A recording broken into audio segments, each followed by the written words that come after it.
تو اب بیٹیاں بھی جوان ہو چکی تھیں، بیٹا بھی جوان ہو چکا تھا،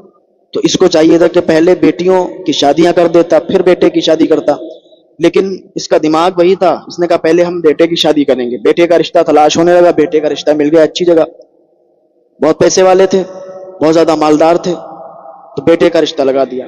اسی دوران ایک بہت غریب پریوار سے بیٹی کا رشتہ آ گیا، تو اس نے کہا کہ بس جلدی سے اس کو نپٹا دو اور شادی کر دو۔ تو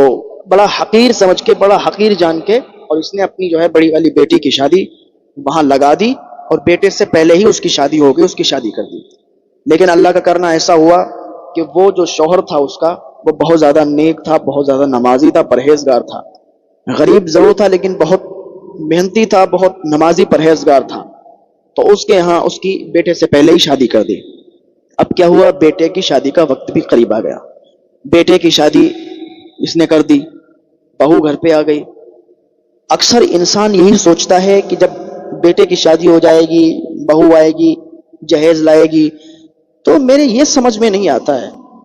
کہ ایک انسان اپنے بیٹے کی شادی کرتا ہے جہیز کے خاطر، جہیز طے کرتا ہے کہ بھائی اتنا جہیز چاہیے، اتنا ہمیں لینا ہے، مجھے گاڑی لینا ہے، مجھے یہ لینا ہے، وہ لینا ہے، یہ تو بھائی تمہارے بیٹے کو مل رہا ہے، ٹھیک ہے، تمہاری بہو کا ہے، تمہارے بیٹے کا ہے، تمہیں اس سے کیا مطلب ہے؟ تم کیوں کہتے ہو کہ بھائی مجھے 5 لاکھ ایڈوانس چاہیے؟ بھائی تم لڑکے کے باپ ہو، تمہیں تو چاہیے کہ جہیز بالکل ختم کرو، جہیز بالکل نہ لو،